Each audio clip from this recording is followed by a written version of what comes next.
안녕하세요. 슬기로운 영어생활입니다. 자, 오늘은 초등학교에서 토플 꼭 필요한가요? 라는 그 질문에 대해서 말씀을 좀 드려보려고 하는데요. 제가 얼마 전에 영상을 보다가 굉장히 유명한 연구소에서 이 주제를 가지고 이야기하는 영상을 보고 아이고 이거 가만 잘못하면 큰일 나겠다라는 생각이 들어서 영상을 찍고 있습니다. 이 부분에서 이제 제가 들었던 영상은 이렇게 얘기를 했어요. 초등학교에서 토플 100점 정도를 맞아 놓으면 그러면 우리나라에서 중등, 고등에서 영어에 대해서는 걱정할 필요가 없기 때문에 사실 초등에서 100점 맞아 놓으면 굉장히 좋습니다. 그래서 초등 토플 합시다 라고 이제 이야기하는 걸 봤는데요. 제가 이걸 보면서 이거 굉장히 위험한 발언인데 싶은 생각이 들었어요. 왜냐하면 굉장히 현혹을 할 수 있는 말이기도 하고 잘못된 정보도 있기도 해서 말씀을 드려볼게요. 자, 일단 시험을 본다고 하면 우리가 가장 처음에 생각을 해야 되는 건 이 시험이 누구를 위한 시험인가를 좀 생각을 해봐야 돼요. 어떤 목적을 가지고 이 시험이 만들어졌는가, 그죠? 우리나라 수능이야 라고 한다면 대학에 입학을 하기 위해서 치는 시험이 수능이잖아요. 자, 그러면 토플이라고 하는 시험은 무엇일까요? 자, 토플도 종류가 굉장히 많은데 토플에서 아이들에게 시험을 보는 것은 두 종류가 있어요. 토플 프라이머리라고 하는 게 있고 11살 이상의 아이들을 대상으로, 이거 미국 나이 11살이니까 우리나라에서는 12살이 될 거예요. 우리나라 아이들 12살 이상을 대상으로 만들어진 시험이 토플 주니어가 있고요.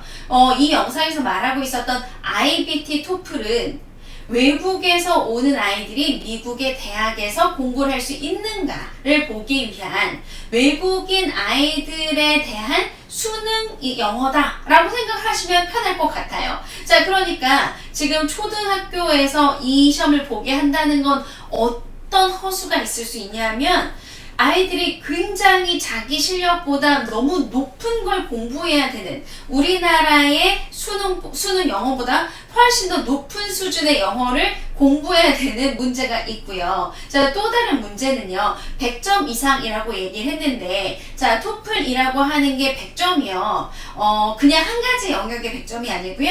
Reading, Listening, Speaking, Writing 이렇게 네 가지 영역으로 구성이 되어 있어요. 각각 30점 만점이고요. 자, 각각 30점 만점인데 100점 이상 받는다는 얘기는 전 네 가지 과목에서 25점 이상을 맞는다는 걸 의미를 해요. 자, 그러면 이 25점씩의 이 점수를 전부 다 받을 수 있겠는가, 받아야만 하는가에 대한 얘기를 좀 또 드려보도록 할게요. 자, 일단 이 시험이 각각 뭘 원하는 건지 알려드리면요. 리딩 영역은 매년 ETS의 시험 문제 출제자들이 미국의 대학교의 북스토어에 나가서 1학년 학생들에게 개론서로 제공이 되는 책들을 뽑아요.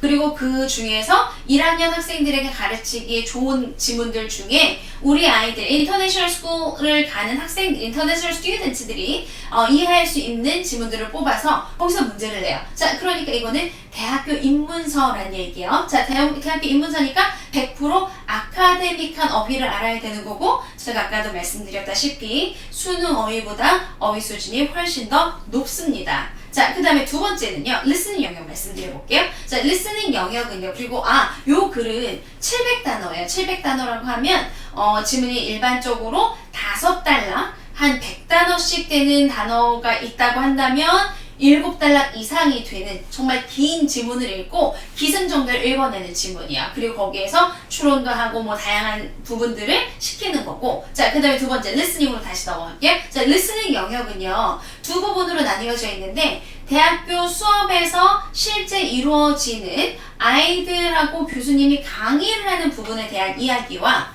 그리고 대학 생활에 관련된 이야기, 그러니까 학교에서 뭐 등록을 한다던가 학교 기숙사에 문제가 있다던가 친구들끼리 대화를 한다던가 대학생들이 주고받는 이야기를 가지고 이 주고받는 이야기, 강의에서 쓰여진 이야기를 얼마나 잘 이해하는가를 쳐다보려고 하는 것, 즉 확인하려고 하는 것, 요게 리스닝 영역이에요. 자, 그리고 스피킹은요, 나에 대한 이야기를 소개하는 문제가 한 문제가 나오긴 하지만 나머지 문제들은 강의를 듣고 요약을 한다던가 아니면 친구들이 공지사항을 보고 그 공지사항에 대해서 논의하는 것을 듣고 내가 이런 공지사항이 나왔는데 이런 얘기를 했었어 라고 요약 정리한다던가, 그리고 어떤 강의에서 두 가지 서로 다른 주제에 대해서 비교 대조를 할 때 이거 논리적으로 정리해서 말할 수 있는가를 보는 거예요. 그러니까 강의를 듣는 건 기본이고 여기에 대해서 아주 논리적으로 요약 정리하는 것까지 들어가는 게 스피킹이고요.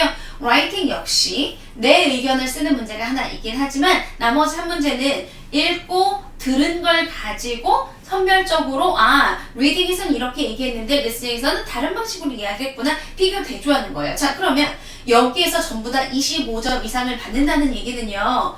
이 아이가 영어를 잘하는 게 아니고요. 이 아이가 똑똑한 거예요. 이 아이는 대학생들이 듣고 이해할 만한 수준의 것을 자기가 이해도 할 수 있고 말로 정리할 수도 있고 글로 정리할 수도 있는 친구예요. 그러니까 이거는 일반적인 학습의 영역에 있는 것이 아니라 아이가 영어 굉장히 편하고 그걸 자기가 논리적으로 말하고 쓸 수 있을 정도의 논리성까지 가지고 있는 형태이기 때문에 일반적인 학생들을 초등학생 레벨에서 우리가 굳이 원한다라고 하기에는 너무 많은 걸 요구하는 시험이에요. 그러니까 정말 returnee, 그러니까 외국에서 잘 태어나서 잘 살다가 학교도 어느 정도 다녀보고 했던 친구들이 한국에 와서도 그 흐름을 놓지 않고 계속 했다던가 아니면 방학마다 매번 외국에 나가면서 그냥 영어가 내 것처럼 한국어보다 더 편하게 느껴지는 친구들이 이런 점수를 받는 거고요. 한국에서 정말 공부를 열심히 한다고 해서 받을 수 있는 점수는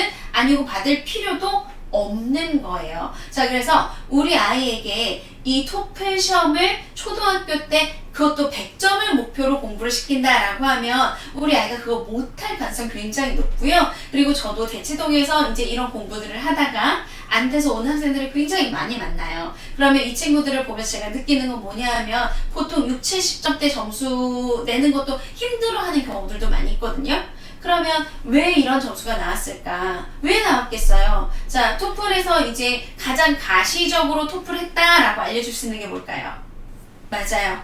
어휘예요. 그러니까 토플 지문을 열심히 공부하고 글을 읽는 연습, 듣는 연습을 한 것이 아니라 어휘만 외우다 오는 경우들이 굉장히 많아요. 그런데 어휘라고 하는 건 어떻죠?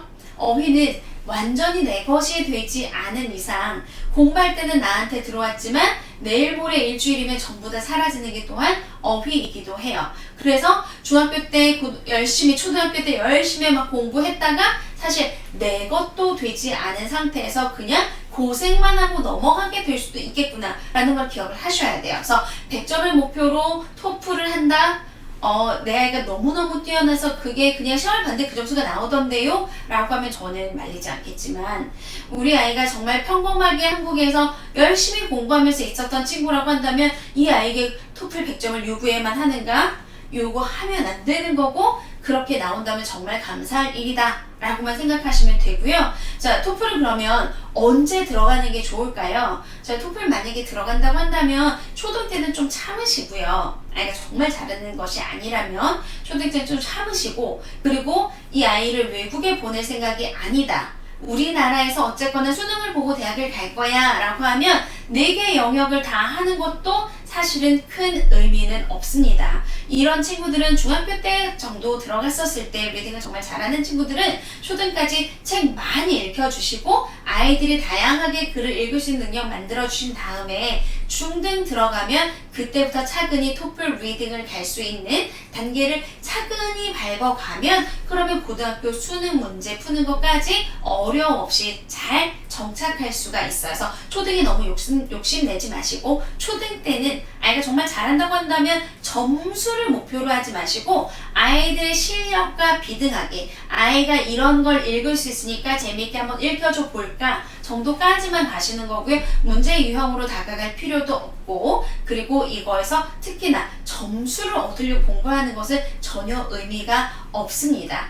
그런데 토플이라고 하는 시험이 진짜 좋은 시험이에요. 제가 토플을 10몇 년 가르쳤기 때문에 토플이 얼마나 좋은지 저는 진짜 토플을 너무너무 사랑하는 사람인데 이렇게 토플을 사랑하는 사람도 하지 말라고 하면 이유가 있을 거예요. 그죠? 왜냐하면 우리나라 수능하고 토플하고는 또 다르기 때문이에요. 자, 그 부분 이제 제가 나중에 다른 영상으로 또 다시 만들어 드릴 건데 일단 기본적으로 아이가 독서를 많이 해서 초등에서는 독서를 많이 해서 다양한 정보를 정확하게 받아들일 수 있는 것까지 준비해 주시고요. 토플은 중등 때 그리고 그것도 리딩 중심으로 진행하시면 우리 아이들에게 전혀 문제없이 아이들 영어가 정말 찬찬히 예쁘게 잘 성장하는 모습을 보실 수 있을 거라고 생각됩니다. 그리고 토플 너무 좋아서 꼭 하고 싶어요 라고 하면 주니어 토플 정도 진행하셔도 좋을 것 같아요. 자, 주니어 토플은 11살 이상, 즉 미국 나이 11살이니까 우리나라로는 12살 이상을 대상으로 만들어진 시험이고요. 준비한다고 한다면 정말 빠르게는 초등학교 3학년부터 시작하셔도 되긴 하지만 이건 편의에 따라서 선택하시도록 하고요.